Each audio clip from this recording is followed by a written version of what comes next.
At may gabay tayo po ngayon ay nagwawik naman po sa panibagong video at ngayon ay gusto po magpaalam po muna sa inyo.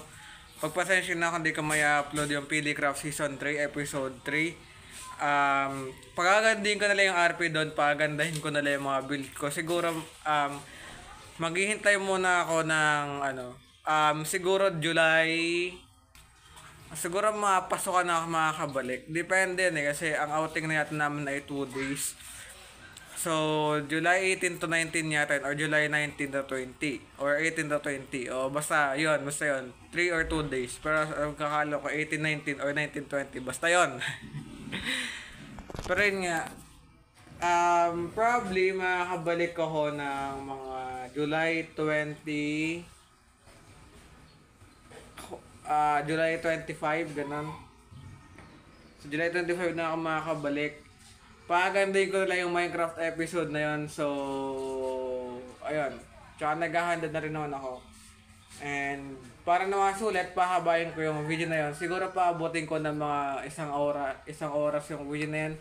Para naman sulit yung paghihintay niya sa video ko. And, yeah. Alam. Panoorin na lang yung last upload ko. Or ito, tsaka yung evening na upload. Ngayon, habang naghihintay kayo ng mga upload habang naghihintay ka ng July. Actually, ang mangyayari niyan, fun fact lang, no? May magpapa-wifi dito. So, pag nagkaroon ng wifi, alam nyo na, mag-upload na ako ng madami, no? Pero yun nga, halos wala na akong magiging alam sa takbo ng YouTube channel ko. Baka may since mawala ako ng mga 2 to 3 months, or 2 months, hindi, 1.5 months. Since mawala ko ng 1.5 months, hindi ko alam, baka bigla bumagsak yung channel ko from 133. Bigla siya maging ganito na lang ngayong, bigla siya pumalulit ng 117, 103, or mga 90, ganun.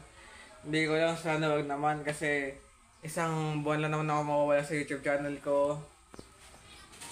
And hindi ko sure yung isang buwan na yun kasi pag nagkaroon ng wifi dito or pwede na mag-hotspot, ganun, pwede na mag-connect, so doon na lang mag-upload. So, goodbye muna and see ya!